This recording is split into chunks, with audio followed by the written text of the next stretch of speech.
Hello. In the day we'll be playing NeveN, we're going to start a new chapter, and this will start with Akhet.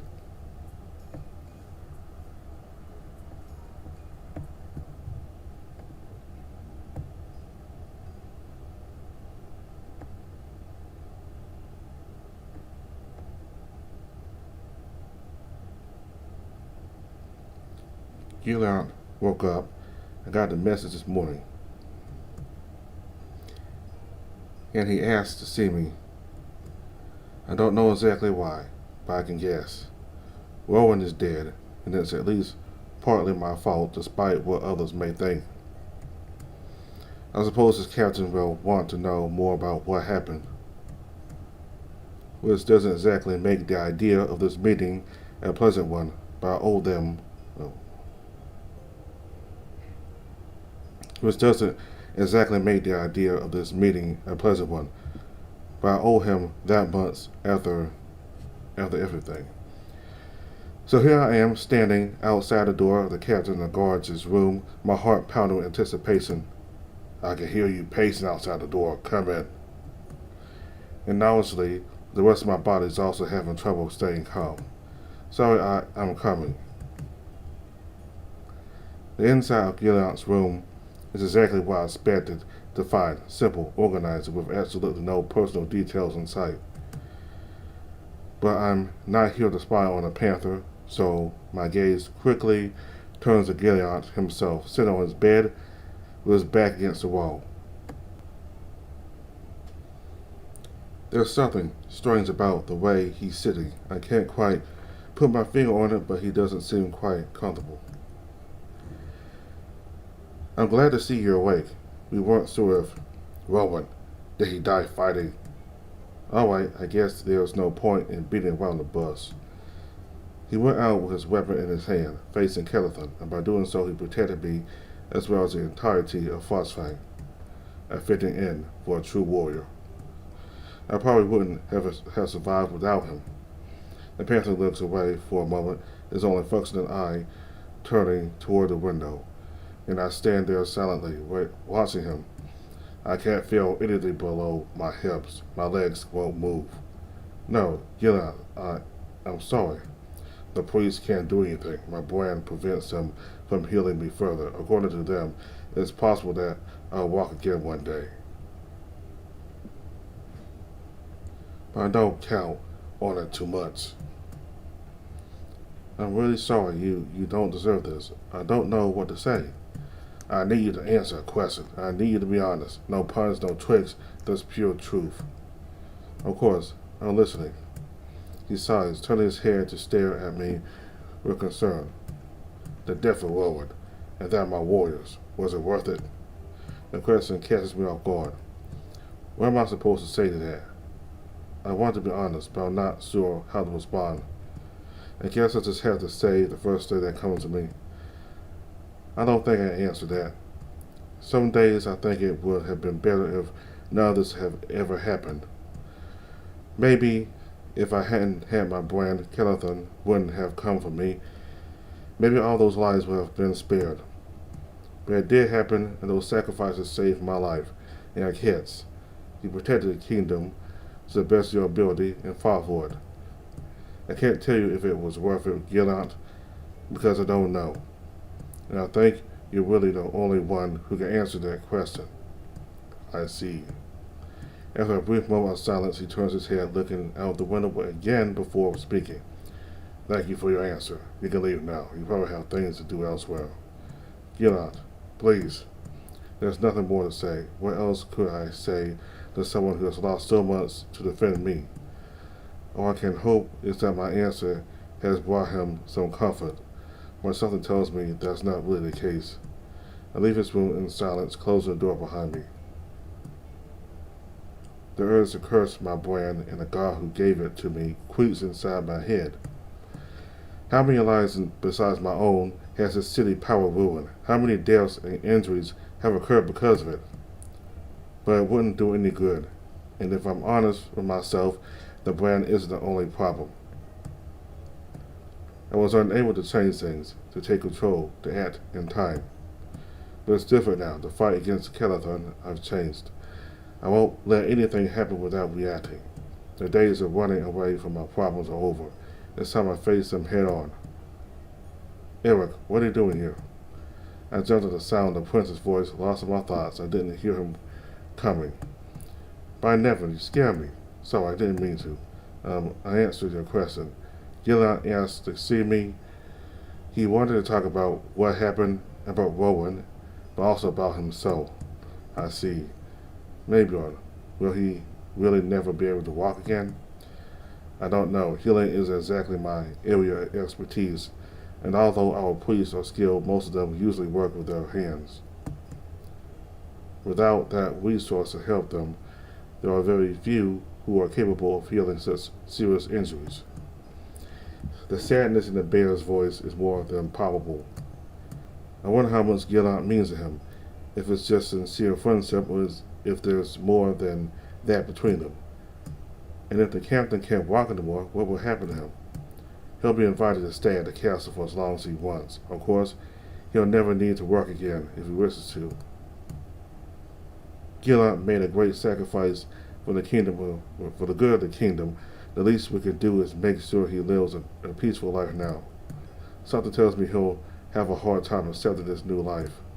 Perhaps, but what choice does he really have? Nothing would please me more than to give him back his position as captain of the guards. I'm filling in for him now, but it's no easy task. Sadly, it's not that simple. We both know it would be a purely honorary position, and he would most probably find it insulting. In short, I know him well enough to realize he would never accept it. This whole Avatar thing has really ruined a lot of lives, hasn't it? Probably more than we imagine. Families, friends, lovers, all those people are affected when one of our guards dies or is injured under our command. That's one of the burdens of power, knowing that all these lives are affected by our decisions, even when you do your best to spare them the worst. I don't envy you. I always feel so guilty about what happened. I know it's not really my fault. I know Calathon would have attacked even if I hadn't been there. I get it. But that doesn't stop me from feeling differently. It's like I have to convince my own mind.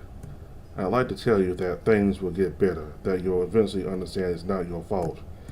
But I don't think that's possible. I know that part of us is never completely convinced that there will always be doubt in one form or another. The best we can do is try to improve the situation as much as possible. That really doesn't make me feel any better. I feel like since NeveN branded me, things have been getting worse and worse.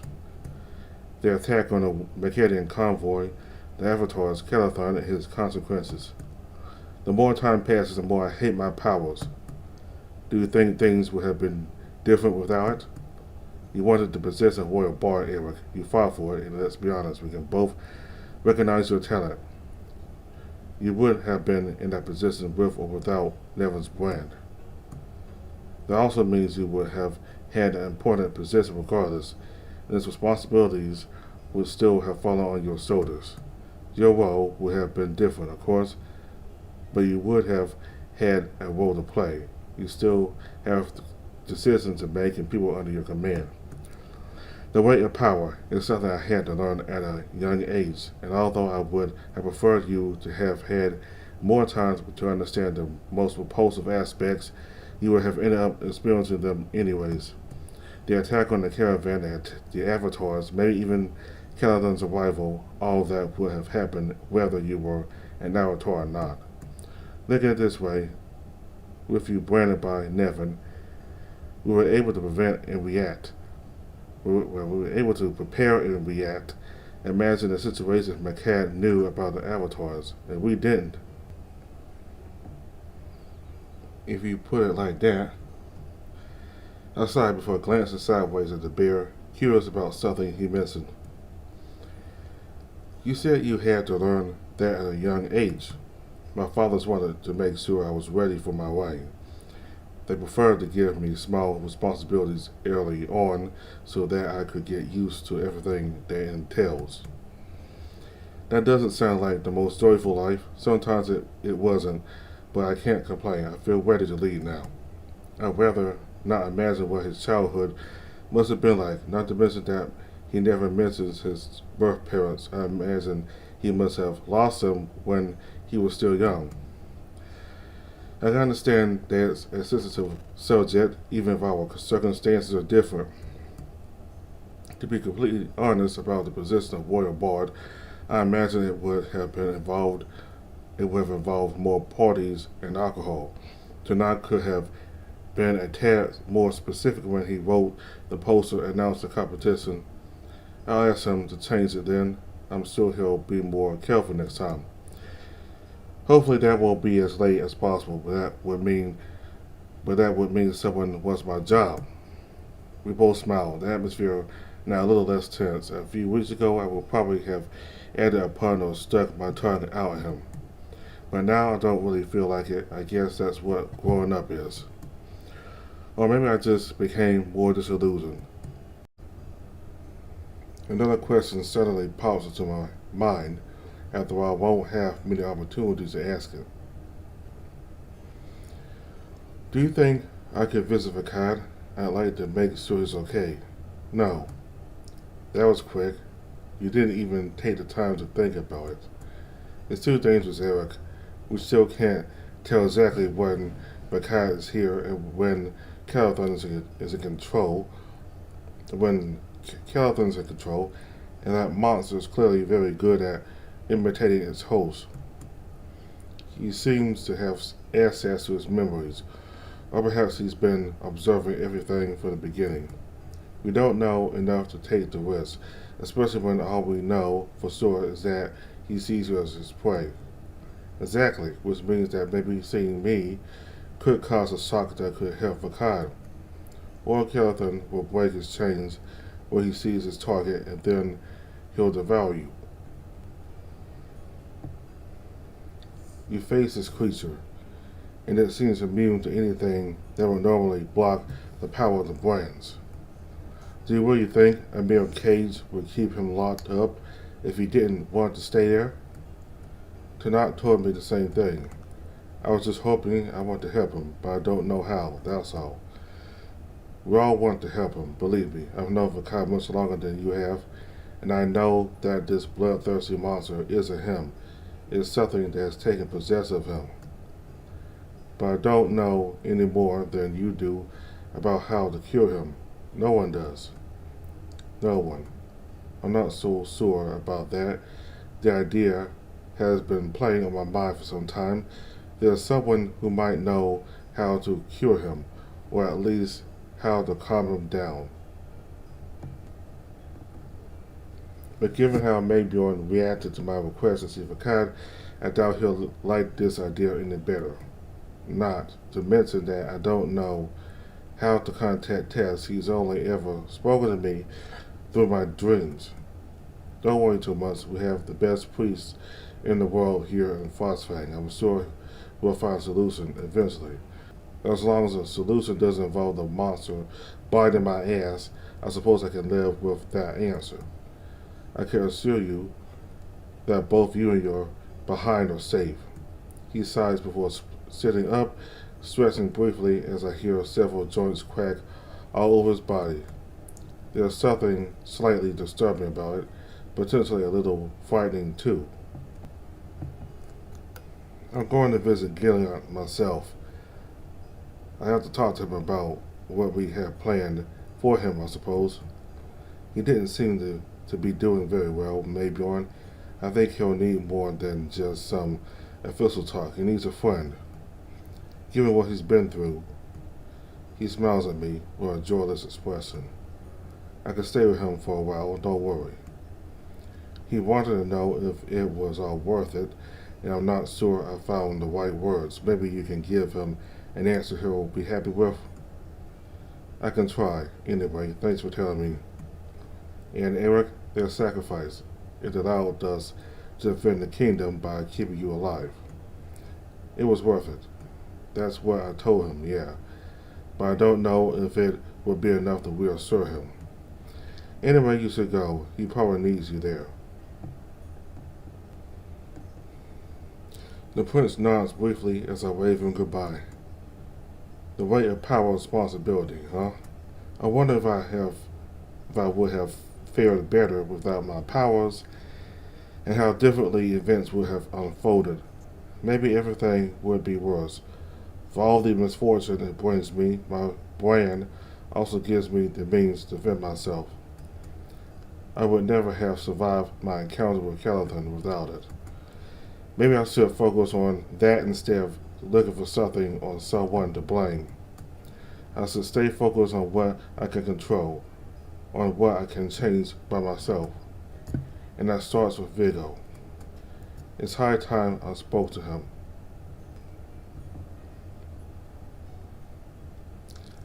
I asked the servant to fetch my former companion from the inn he resides in. I'm not sure if I'm allowed to leave the castle or not, and I don't particularly want to waste time trying to find out. In the end, I decide it's much better to pace back and forth in front of the entrance while Akhet watches me with a slightly worried look. It's definitely more productive. Are you sure it's a good idea for me to be here? I'm not really involved in. Don't be silly, of course you're involved. We're together now. And I'll probably need all the support that I can. Taking a decision is easy, but sticking to it much less so. I have faith in you. I'm sure everything will be fine.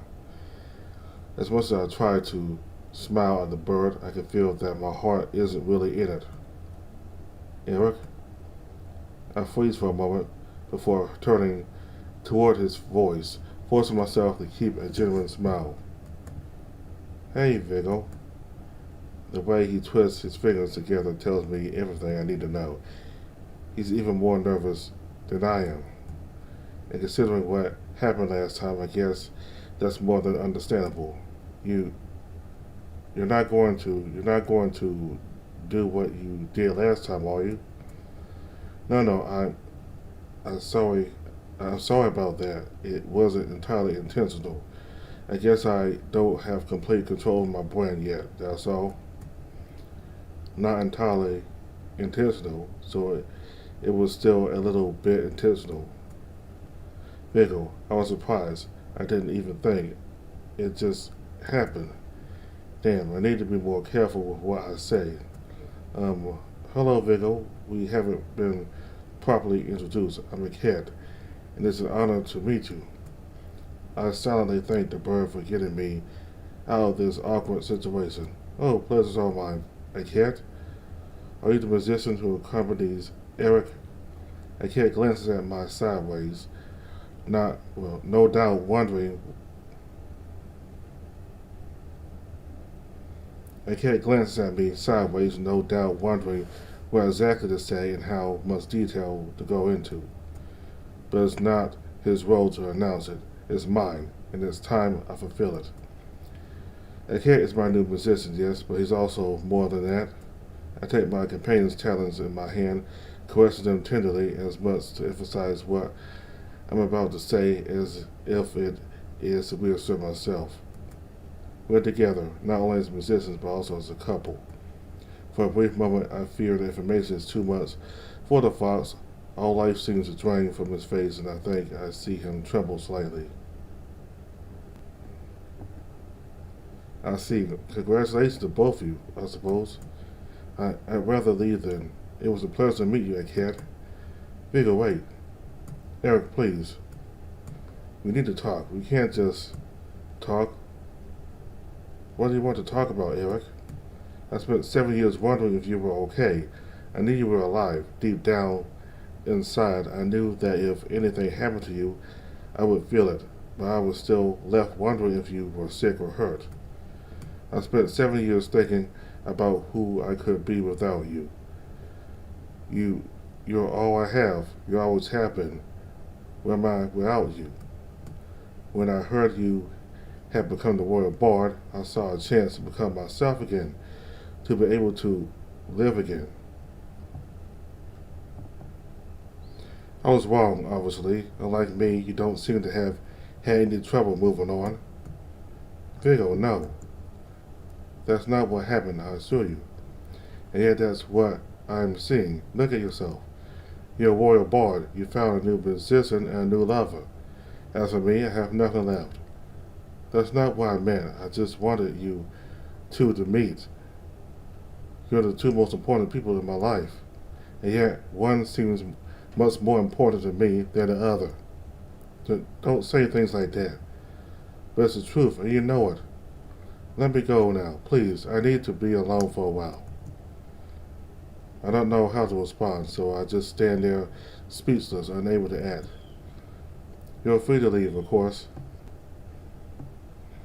But know that we will tell the guards that you can come back whenever you wish, if you ever want to talk.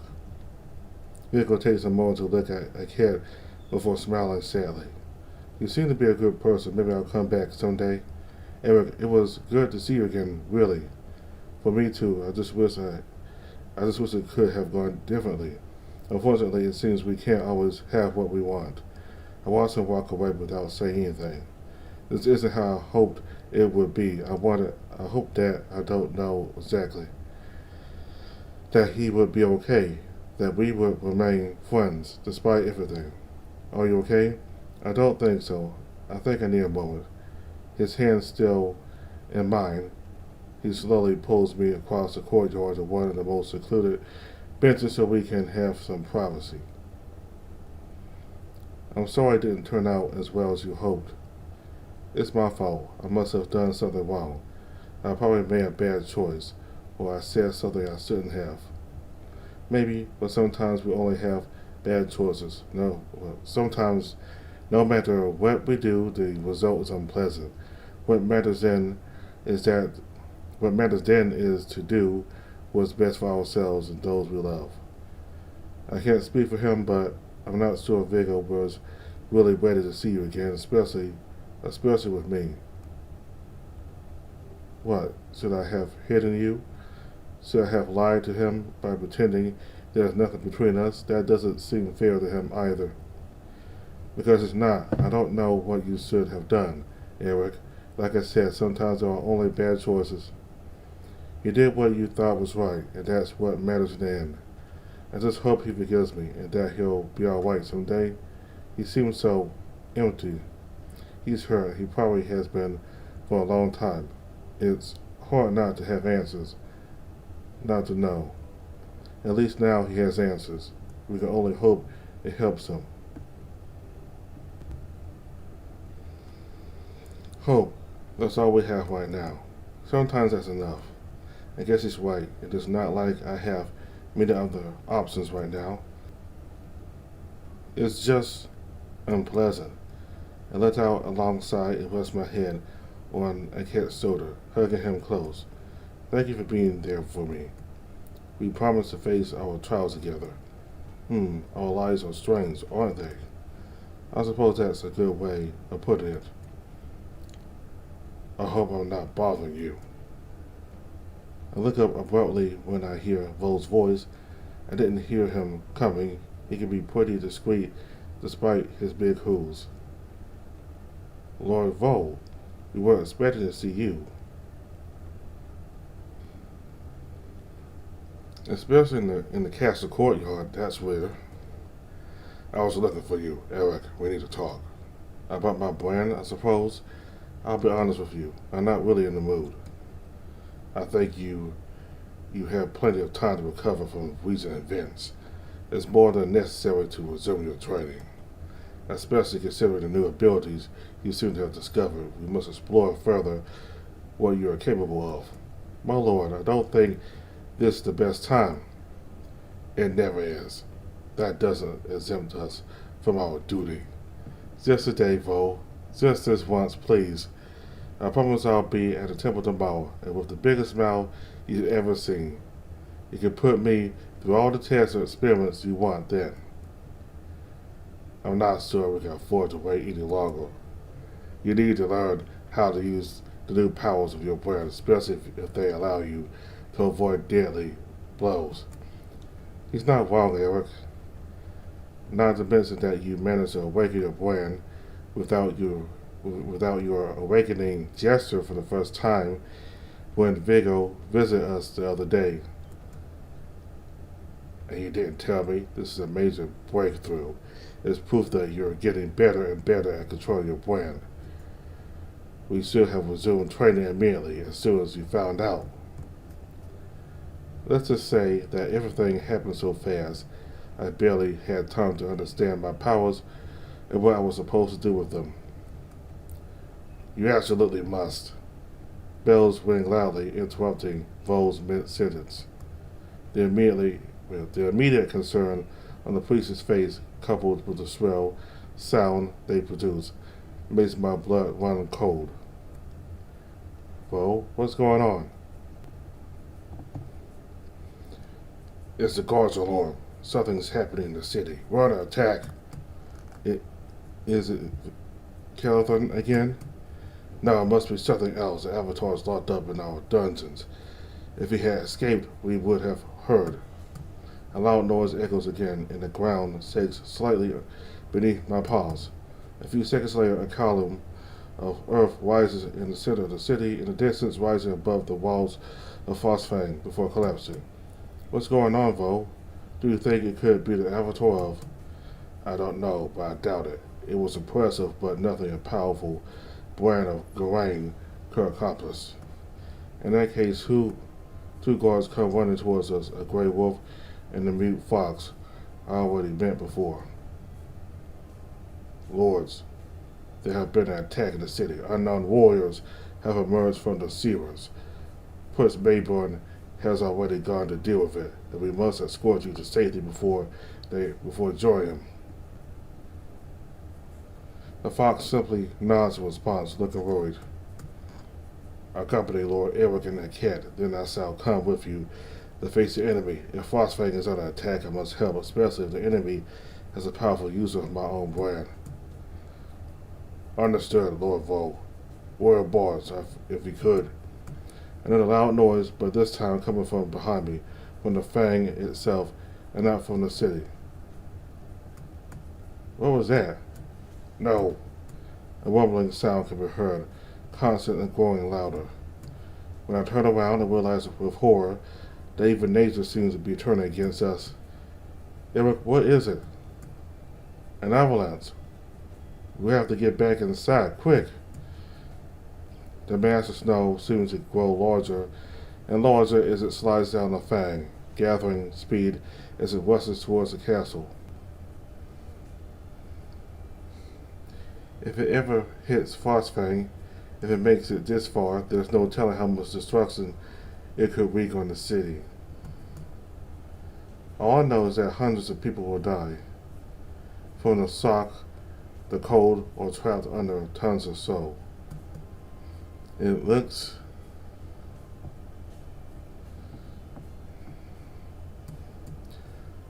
All I know is that hundreds of people will die, from the shock, the cold, or trapped under the tons of snow. It looks like the gods want to test us today. Get out of here. He lets out a loud grunt before placing both hands on the ground, the brand on his hands, with the brand on his arms glowing with an intensity I've never seen before. Vo, can we help? Let me focus. He grunts again, and his fingers slowly start to sink into the ground. Around us, chaos sets in, and there are screams and cries of panic as nobles and servants run in all directions.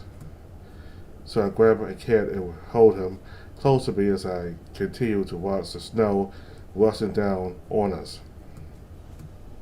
Eric, I know, but I trust Vo. He seems to know what he's doing. I have to believe that my hopes are not in vain.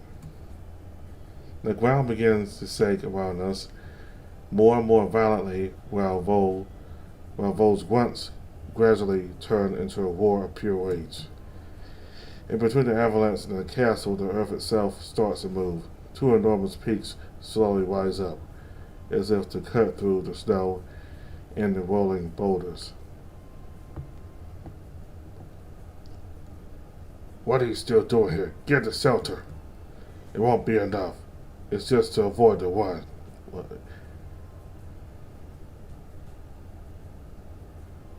It won't be enough. It's just to avoid the worst. One.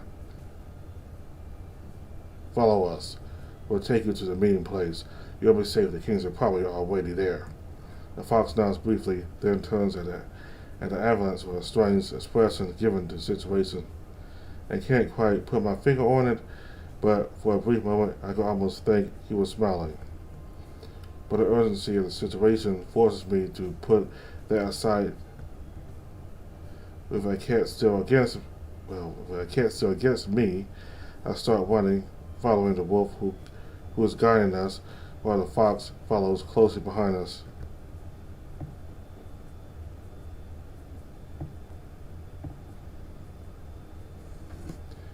I quickly realize where we're heading, the throne room. I suppose that makes sense. It's a heart of the castle, so it's probably the easiest room to defend. I can't help but feel uneasy. However, as I remember the large stained glass window on the ceiling, if the avalanche hits it, I doubt there will be much left of this work of art and of the people under it. I wonder if I could freeze it in time entirely. If necessary, probably not, given its size. Part of it, perhaps. Let's hope it doesn't come to that. Ro should manage to avert the worst by redirecting the snow. We finally arrive in the throne room, and sure enough, Lus and Aeon are already there, along with Simi. However, they are not alone. Idrin and Zilt are also present. Eric, Akhet, what's going on? We heard about the attack, but there's more happening outside, it seems. It's an avalanche, my king. That shouldn't be possible. We took precautions to prevent that. The only explanation is that everything that's happening right now is part of a plan. Where's Sanak? Is he okay? From what I understand, he left with his brother to join Maybjorn in the city. He wanted to make sure he knew who was attacking us. He'll probably fight too. I think he feels guilty for not being able to help more during the monster's attack. A loud bang echoes behind us as the wolf and the fox finish blocking the front door.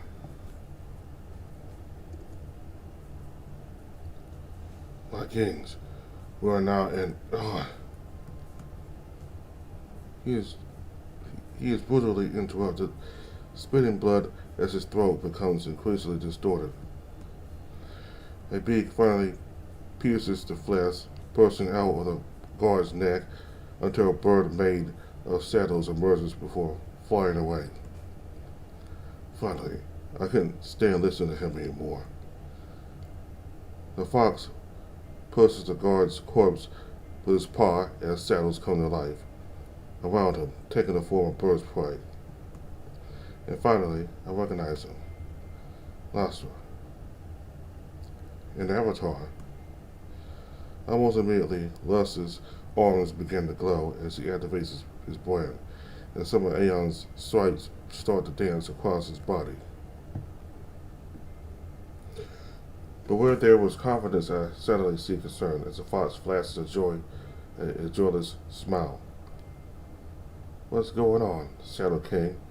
Have you lost your title? Aeon, I can't control anything. This proves that an avatar is false in purity, I suppose. You've had enough fun, slave.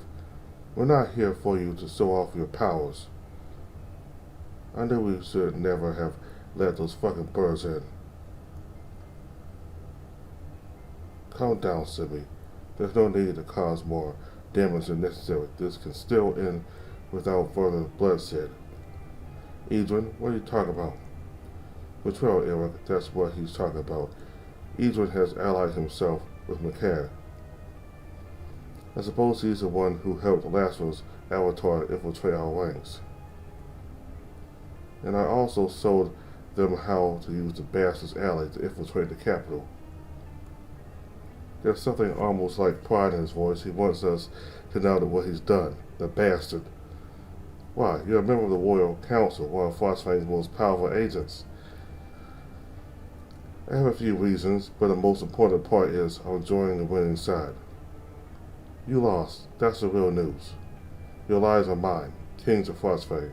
Your cursed country has fallen. It's in my grasp now. You will finally have to submit to the rule of our empire. Never. Simon almost growls in response to the provocation before Lust waves his hand at her, clearly hoping to calm her anger. You can't honestly believe it will be that simple. Do you think killing us here will be enough to make Frostfang submit? Our son is out there, and he will take our place. But rest assured that before I leave, I will make sure to kill you first. Now, there's no need for violence. Besides, Aeon, what can you possibly do? You lost control of your saddles. You're not the only ones with an avatar. I step forward, drawing my rapier from its sheath, even though I feel my hand trembling slightly. However, that changes when I feel the heat of my brand on my back. This is when I froze Vigil before I managed to activate it without my awakening gesture. Vov would be proud, I suppose. Eric, please be careful. You? And what would you do? Freezing on a biscuit in midair? I'm capable of much more than that. Oh, I don't doubt it for a second. The fox steps forward, his shadows dancing around him, forcing everyone's attention on him.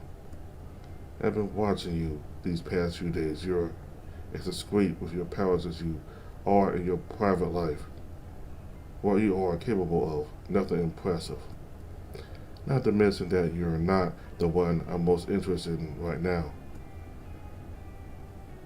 Well, there, Jesuit, please calm your pet down. Don't think you can give me orders, Edwin. We have an agreement, yes, but that doesn't change our difference in status. I got them, my lords. Simmons' tone's colder than before. If her words could kill, 3 of the people present in this room will probably be buried. A brief reflection glancing around Edwin's neck makes me understand what has happened. During our discussion, Simi took the opportunity to use her brand, letting a very fine stream of water slip to the ground before guiding it around our opponent's necks, forming a circle around them. I have no doubt that she would now be able to kill them in a fraction of a second. And from the look of her face, I understand that the only thing stopping her from doing so is her respect for the kings. It seems that the problem has already been solved. Surrender now. We will let you live. At least as far as the Macaean and the Avatar are concerned, but for you, Edrin. He gives a brief nod in Simi's direction, who simply smiles in response. And that smile terrifies me. All the kindness the whole Phoenix showed me seems to have disappeared. She now has a smile for a predator who has found her prey, knowing it has no chance of escape. My king, that's not. The squirrel doesn't have time to finish his sentence. The circle of water around his neck freezes instantly as ice needles stab his throat, piercing it through and through. I can see the light slowly fading from the advisor's eyes as he slips to the ground, punished for his betrayal. I tell her, is this really necessary? I suppose so. He betrayed us, after all. It doesn't matter. He was no longer useful to me anyway. Do you have no mercy for your ally? You Bacadians are all the same. The circle around Jesuit's neck freezes as well as the thin needle slowly moves toward the Bacadian's throat, and to my great satisfaction she seems increasingly panicked as they tighten around her. Do something, slave. Me? Why? You're no longer useful to me either. I'm already exactly where I wanted to be, but I must admit, I'd like to keep my head. Dorna suddenly covers the stream of water, threatening him, and as Simi prepares to reach, her own shadow seems to betray her. Filaments sprang forth and wrapped around her arms and legs, lifting her off the ground. And I'm almost convinced I see bird heads forming in the sprawling, shadowy forms. Simmy! I focus my gaze on Lazarus, trying to immobilize him, but a shadow moves across the ground to block my field of vision. You need to see me, don't you? I'm afraid I can't let you do that. As he speaks to me, Simmy is thrown to the side and crashes into a wall with a cry of pain. Then there is a splashing sound as the water and ice surrounding our opponent's necks fall to the ground. Good. Now I'm taking back control. Don't forget what binds you to our slave. Silence. A shadow wraps around Zezrud's beak, forcing her to be quiet, while other unnatural limbs slowly take hold of her, bringing her to her knees. I try to maneuver during this time to get an angle that allows me to see Lastra, but every time I manage to do so, one of his shadows get in the way, preventing me from freezing him. It's almost as if they have a consciousness of their own, independent of his. I've never seen anything like this. And the most confusing thing is that each of these shadows has a bird's head somewhere on it. You birds never know when to shut up. A low growl resonates in the Foster's voice as he addresses Zezrud. You take everything from others, their lives, their hopes, their families. And you think your strength gives you the right to crush us without a second thought. In that case, why not abandon them? It's not exactly as if Frostfang was getting along with the Mecanians. We have the same enemy, the same adversary. We could join forces, work hand in hand. Laszlo's shadows pause for a moment before he lets out a light laugh. Join forces? Is this some kind of sick joke? How do you think I ended up in Akhet? The king's Frostfang and the rebellion drove many people out of the country, and not just tyrants. Straight into the clutches of the slavers. Not immediately, but that's where I ended up eventually. Yes. Do you know what happens to children with powers like mine and McCann? Nothing is easier than getting to them through their parents. And then there's the training. Do you have any idea how they break slaves? Yes, I know exactly. Akhet's voice is weak, but not weak enough to go unnoticed, and indeed Laszlo seems to have heard it. His attention turning briefly to my companion. Almost instinctively, I step in front of the bird, protecting him as much as possible from the attacker. I'm not going to let that fox do anything to him. They break you mentally and physically, if necessary. Then they make sure as much as possible that you stay obedient and silent. It's a horrific process. The other bard, the traitor, the exile. I had almost forgotten you. You know your people want you dead. They think of you as little more than a slave. I'll take that as a compliment, but I'm Faustian now.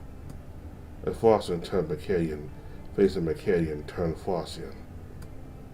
I wanted that we both seeking a form of freedom from the yoke of the birds, and I am also so close to obtaining mine. The tremor of excitement in Lastro's voice makes me shiver. I can't imagine what he must have gone through and what impact it must have had on his mind. But luckily for you, I'm not here to fulfill the whims of the Mecanian lords. Zezrud shoots a hateful glance at the fox, who simply smiles back at her.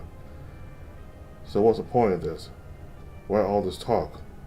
I was hoping to buy some time for Argon's avatar to join us, but it seems my plan isn't going as expected. Not that I mind. I'll find him sooner or later, and I already have enough with you, Eric. Tanaganite is after our powers. What are you going to do with us? Instead of answering me, the fox momentarily released his powers on Zerud's beak. Tell them how you keep me on leash. What? the saddle filaments holding Jezreel tighten around her left arm and pull with such force that her elbow suddenly snaps with a sickening crack. Ah! You've taught me so much without even knowing it, especially when it comes to pain. Laswell speaks calmly, not in the least disturbed by the screams of pain of the ear. He simply waits for her to calm down before continuing. Speak now. We have his parents, and trust me, they're going to die for what you did to me. I think they already understood that, Jesuit. That's not the part we're interested in. Mandala. The Avatar Gawain. Someone's more powerful than you, for now. As he utters these words, the fox gaze turns to me. You know what comes next. Your death and that of the ambassador is the key to my freedom. With your power, no other avatar will stop me. That's not the only solution. You know that as well as I do. My other goal is to see the end of your kingdoms, of all kingdoms. He finally turns to the kings while caressing the handle of his dagger. I know you have an inkstone, Shadow King. You haven't shown me everything you're capable of yet. I want to face you at your strongest to prove that I'm better than you, without even needing to use the power of the other avatars. Bringing you to your knees will ensure that no one will respect your authority anymore. You have no idea what you're asking of me, do you? Aeon, no, you can't. The tiger did not seem to want to listen to his husband as he walks towards Lastra, tapping his earring with a claw, or more precisely, the ink stone in the earring. The saddles around Lastra seemed, for a brief moment, to thin slightly. At the same time, Aeon's own saddle slowly slides down his legs, rising to cover them entirely, darkening his body more and more as they advance, until the king is seized by a coughing fit. Blood trickles from his lips as he falls to his knees, coughing harder with each passing second. Aeon, stop! What's happened to him? We have to help Eric. The inkstone slowly killing him. The Bear King leans over his husband, using his own brand to try to heal him as quickly as possible. That's disappointing, to say the least. Aeon's brand eventually fades to its original state as the king slips unconscious, breathing heavily and lifts his arms as the bear is still focused on healing his husband. I feel despair wash over me for a moment. If Aeon is unable to fight, if he can't defend us, what are we going to do? He was the one who defeated Calathon by facing the beast that possessed Akhet. No, it wasn't him. Not alone, anyway. Akhet and I helped him. And I, too, was able to face the Avatar to hunt alone. I didn't manage to defeat him, but I survived. I am no longer powerless. I am no longer helpless prey. It's time I proved it, to myself and to others. Akhet, I'm going to force him to focus his attention on me. Can you do what you did to Calathon again? No, it's too dangerous. We don't have a choice, and I need your help, and I can't do it alone. The bird hesitates for a moment, looking at Aeon on the ground, then Lastra before nodding. Perfect, that's all I needed. Now it's time to put on the show of my life. I'll have to be convincing. I need to give Akhet a chance to choke him. Hey Lastra, aren't you getting a little ahead of yourself? You haven't proven anything yet. Several bird-headed saddles turn to look at me, and I can't deny the strange and disturbing nature of it all. There's something unsettling about seeing all those empty eyes staring in my direction, but I can't let myself be distracted. You should enjoy the last seconds of your life rather than trying to provoke me, NeveN. That's not my style. Defiance is definitely more my thing. I've noticed that you like to be in the spotlight, yes. You should have seen the look on your face when you thought I was just an admirer of your art. You look like a slave who had been promised a hot meal. What can I say? I like the attention, but that shouldn't be your main concern. I raise my rapier and point it in his direction, forcing the bravest expression I can muster at least on the surface. And deep down, I sincerely hope that I'm convincing, because I feel that if I hesitate for even a moment, my knees will start to shake. Defeating Aeon will prove nothing. We both know that a mere mortal is no match for an avatar. You and I both understand that I am the most powerful person of Phosphate. I was the one who defeated Caliphate after all, and I'm sure you know how dangerous the avatar of the hunt was. If you truly seek to prove that you are the best, if you want to break Phosphate with a simple display of power, it is not a dying king you must defeat. It's me. Laszlo moves to face me, continuing to hide behind his saddle to prevent me from seeing him directly. And now he's holding his dagger in his hand.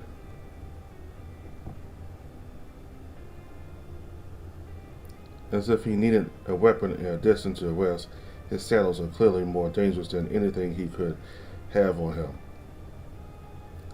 I didn't plan on letting you out alive anyway, but I was still hoping to do this quickly. I have no reason to make you suffer. That being said, if you challenge me, I must answer. Avatar against Avatar, the winner takes the power of the other. Not that you stand a chance, since I have been trained to be a killer. I won't let you hurt anyone. Good. Fight for your kingdom, as I fight for my freedom. There is nothing purer than a class of noble intentions fueled by the rage to live. Without further ado, Laszlo swings his dagger, and two saddle birds rush straight at me. I hold my rapier in front of me to block them, but one of the projectiles suddenly veers to the right and plunges into my side, piercing me through and through. A quiet pain escapes me, and I spit out a spray of blood before falling to my knees. I barely have time to look up to see a gigantic saddle closing in on my head. And as the pain courses through me, I do my best to stifle a groan. Even though I know it's coming, it's still unpleased.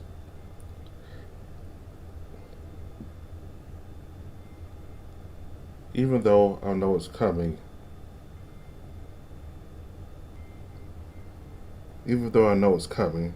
it's still unpleasant. Good. Fight for your kingdom, as I fight for my freedom. There is nothing purer than a class of noble intentions fueled by the rage to live. The same attack repeats itself before my eyes. Well, now it's my turn to adapt. I can do this. At the very least, I can survive. But above all, I hope Akhet will quickly find an opportunity to strike. When the two saddlebirds dive toward me again, I block the first one with my rapier, then fix my gaze on the second one, freezing it in time. It's a good start. I can keep going like this. Another saddle tries to strike me from the left, and I block it again with my weapon. Then I feel something wrap around my ankle, and I'm quickly lifted into the air, headed down. A pain pierces my back, and as I look up, I see a saddle bird going through my chest. Fuck, I can barely hold on for a few seconds each time. Good, fight for your kingdom, as a fight for your freedom, yeah, I know. Let's do it. A slight hesitation comes over me. I didn't think about the fact that interrupting him might make him act differently. I'll have to keep that in mind in the future. Although I hope I never need to. I've had more than enough of fighting. Luckily for me, his next attack is pretty much the same as it was before, just a little slower. I parry, then I freeze. Taking advantage of my natural agility, I then jump to the side, narrowly avoiding the saddle trying to wrap itself around my ankle. Perfect. Impressive. How do you do that? You don't think I'm going to reveal all my little secrets, do you? Do you?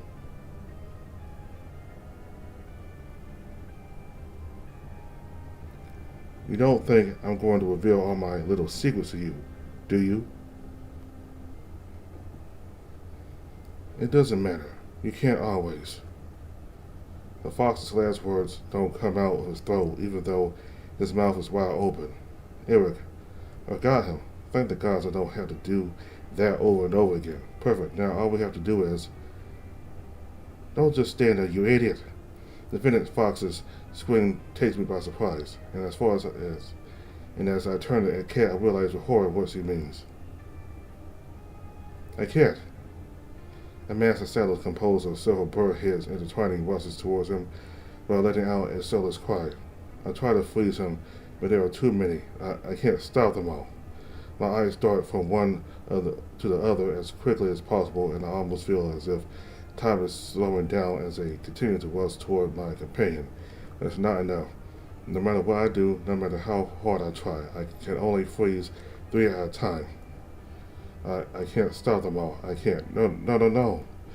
No, I can't lose a cat. Not now. However, as the saddles strike the falcon, something pushes him aside, just in time for a cat to avoid the attack. No, not something. Someone. Someone just took the hit instead of the Anakin I love.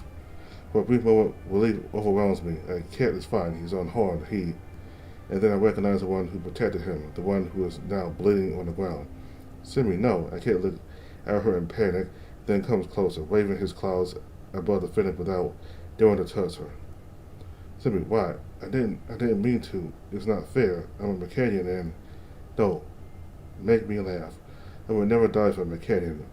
Only for a Faucian. You're not going to die. Ow. Lus. King, Lus, please. I can't. If I stop healing Aeon, I'll be okay. You've already saved me. Simi? Eric. She's not breathing. Another victim of our senseless fighting. And there will be more until I stop this madness, until I put an end to the mighty. Lassa growls behind me as he gets up, and intense rage runs through me. You killed Simi. She didn't have to suffer. Not at the hands of Mecanians, nor at mine, but I will make sure we are all free, very soon. I'm going to kill you. I promise you that you won't leave this room alive. After what you've done, I can't. Yeah, that's the right attitude. Your reality against mine, until only one ideal remains standing. But tell me, are you even capable of it? Do you think you can defeat me? You haven't even managed to touch me yet. No need to answer. I turn around as quickly as possible, then try to freeze him. Without success, it doesn't matter. I just have to move towards him and something pierces my throat, and I find myself back in the darkness for a brief moment. But tell me, are you even capable of it? Do you think you can defeat me? You haven't even managed to touch me yet. Our fight resumes, and it doesn't take me long to realize that I'm going around in circles. I manage to dodge a series of blows before being hit by another, again and again, and I'm not making any real progress. I'm not powerful enough. I'm not good enough. I can say whatever I want, but I'm still as powerless as before. I have to find a way to improve to gain the upper hand to surprise Lastra. As I dodge another saddle bird, my eyes briefly fall on Aeon, less beside him, tears streaming down his cheeks as he struggles to keep the tiger alive. And the reflection on the ink stone hanging from Aeon's ear gives me an idea. It's dangerous, but do I really have a choice? Fuck it, I'm screwed anyway. Even if I don't make it out alive, I might be able to save those who still can. That's all that matters now. I let a saddle bird strike me. Deliberately this time, I'm going to need as much time as possible. But tell me, are you even capable of it? Do you think you can defeat me? You haven't even managed to touch me yet. He expects me to advance towards him, so it's not that difficult to avoid his attacks as I rush towards the kings. I hope Les doesn't understand what I'm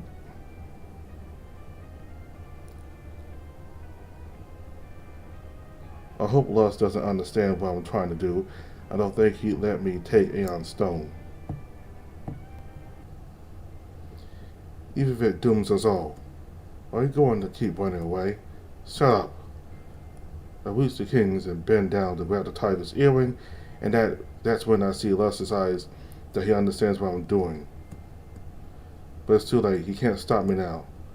No, it's too dangerous. My fingers close around Aeon's ear, and I feel the stone come into contact with my palm. Then the pain shoots through my back, almost as strong as when I was seizing my brand. I can't help but scream as the world around me sinks into darkness for a moment. As in the darkness, voices, or rather my voice, repeating phrases that I know I never said. I hear myself talking about love with Tanakh, Maybjorn, and even Akhet. Then my words echo, threatening an African whose name escapes me. And then I can hear myself encouraging troops to go into battle. My words we are sir. They pity, they swear, they curse, and they shout. So many things I don't remember saying in tones I've never used. And then finally, silence. But in the darkness, images appear, fragments of lives I have not lived. I see myself going through untold adventures. But above all, I see myself dying again and again in hundreds of different ways, each one more violent than the last. I see everything I don't want to see. So, to try to escape these visions, I close my eyes. Maybe if I ignore it all, using the inkstone was a mistake. I should never have touched it. I keep my eyelids tightly closed. It's bound to help. What was bound to stop. I'll find myself back among the royal family, and I'll be able to think of another solution. But when I open my eyes again, there's nothing there. Lasra, Akhet, Aeon, Lus. They've all disappeared. There's a strange silence around me until I move my paw, which hits an object on the ground, causing it to bounce a little further away, the echo of the impact repeating itself for a moment. When I look down, I see that it's not just any object, it's a bone, or rather a skull, that of a rabbit, an African. Look. Looks like someone else has just arrived. Who are you? I turn around to look at the thrones behind me, where the voice came from. And what I see is impossible. It makes no sense. Breathe slowly. I remember how it was when I arrived. It'll be alright. In front of me, around and on the thrones, are 3 other rabbits that I know very well and have no trouble identifying. But that's impossible. It can't be true. It's me. They all look the same as me. Same clothes, same face. Even the way they stand is familiar. How? That's impossible. Calm down. Take a breath. You touched the inkstone, and it sent you here. We did exactly the same thing. No. I'm me. There's no... Who the fuck are you? It's tricky to explain. Luckily for us, it looks like we have all the time in the world here, which means we might also have the opportunity to find a way to defeat our enemy. To be continued. Hello everyone, we hope you enjoyed this chapter. If you want more information about NeveN, feel free to follow us on Twitter. We also have a Discord allowing you to chat amongst community members. Finally, if you would like to support our project, we also have a Patreon that offers you a series of benefits, such as bills 2 weeks in advance, but also unique stories about the characters of NeveN. If you like the VM, please also feel free to rate us on Itch.io. It will help us out a lot. Once again, a big thanks to all of you, and see you soon.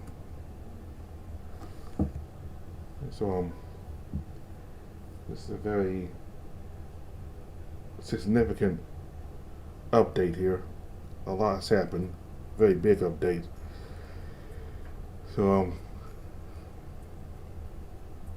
I think those other bunnies, those are the other Erics. Those are like the other possibilities there. They're like the other bunnies that could have been, like whatever those bunnies experience is what Eric could have experienced also. And all these versions of Eric are meeting in this place.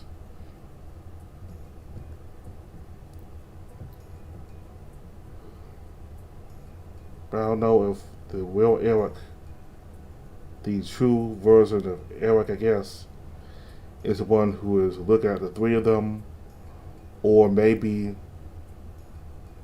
the three of them came at separate times and they had the same expression that Eric has right now when they came here. I don't know, but that's what I'm thinking. That these are like these different Erics are like the different possibilities of what could have happened, or what would have happened if Eric tried anything different over different times. So I figured Ethan would betray everybody. He always been somebody who would betray for his own benefit. We already know that he betrayed the kingdom, and I think early on by I don't quite remember, but it had something to do with the original king. I guess he betrayed him, or maybe he fought with the original king against Maybjorn. Well, not Maybjorn, but against Lust and Aeon. I think Adrian fought with the original king against Lust and Aeon, or maybe something, I don't know, but I might have to look back and see that story again. But he did act a betrayal before, early on, prior to the events of this story. So it's not surprising that he did it again. And he's willing to get everybody hurt and killed to pursue his own interests. So Simi killed him, and I have nothing for Idrin. I mean, that he wanted to betray others, then that's just the way he had to go. But his own fault for him being dead. And I don't know if Zezrud, or whatever her name is, the female Akkadian who is sort of related to Akhet, kinda. I don't know if he's alive or not, but the same way Simi killed Idrin, with the swords around his neck, she also did that with Zezrud, but I guess maybe they spared her since he's a Akkadian. But anyway, Lostra was using that, that mute white fox.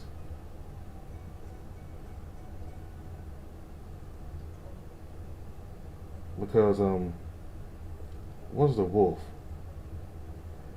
Okay, there was a wolf and there was a white fox, but, and the wolf was telling the kings, he's about to say something to the kings, and then he, went through a lot of pain and shrieked, and he made a loud noise in pain, like shrieked in pain, and then all of a sudden Lostra took over him. Yet it sold the white fox in that scene. So anyway, the white fox, I guess the white fox, well, it was a white fox, but it said wolf. But anyway, I'm watching the Patreon version of the game, so it's not public. But what I'm watching here is the Patreon version, so maybe they might do some changes in the public version. But anyway, I kind of figured that it might have been okay for me to record the Patreon version and have it out where it becomes public, since there's not really any changes. I mean, usually there's not any real changes between the Patreon version and the public version, or not anything major. So kind of thought it might be safe for me to do the Patreon version, so I can look at the story earlier and then once the game becomes public, I can put this on the channel. I've been doing this for NeveN for the past, several times this year. So anyway,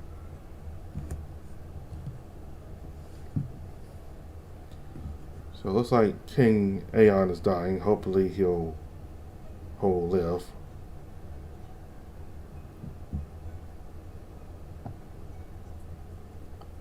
He might not this time, but hopefully. Now, there have been some foreign troops in Phosphane, and that's also what happened in Vakad's update in the last chapter, like, the most recent Vakad update. So I guess maybe he's responsible for that too, in Vakad's route, from last month. We'll just have to see. So, hope you all enjoyed this new update. Certainly a lot of action in this new update for Akhet, with Eric fighting Lastra and all the CGs. All the CG work, it really shows what's actually happening. And I really like the CGs here. I know it takes a lot to do, but whenever they're able to give out CGs, it really helps you understand what's happening in the story. Sometimes text don't always cover the entire story. Excuse me. Text don't always cover the entire story. Like it doesn't give you a full understanding of what's happening. Sometimes you got to look at the visuals. Look what's actually happening to get a better understanding of what's happening and how serious everything is in that moment. Alright, so